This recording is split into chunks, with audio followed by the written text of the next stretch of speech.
Sur ce pont qui relie l'Uruguay à l'Argentine, 1 million de personnes et 1 million de tonnes de marchandises passaient chaque année. Mais depuis 4 ans, des habitants de la ville de Gualeguaychú, située sur la rive argentine du fleuve, bloquent le passage sans que le gouvernement argentin ne soit jamais intervenu. Ils protestent contre l'installation de cette usine de pâte à papier finlandaise, construite côté uruguayen. Principal reproche, son impact sur l'environnement.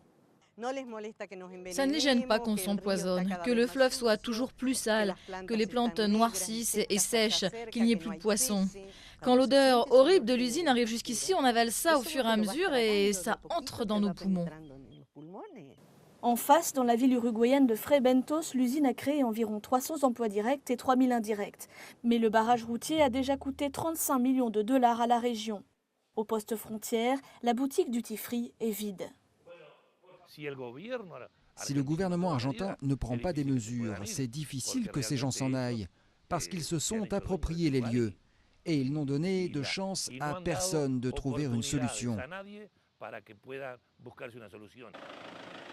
L'Argentine a saisi la Cour internationale de justice de La Haye en arguant que l'Uruguay avait violé un traité fluvial passé entre les deux pays. Les autorités uruguayennes, elles, démentent toute pollution.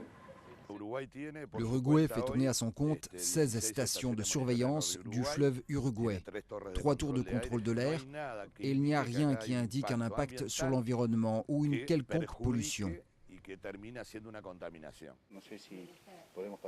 Au barrage, les militants écologistes ne laissent passer que certaines personnes, malades ou âgées, et même s'ils se font déloger, la lutte pour eux continuera autrement.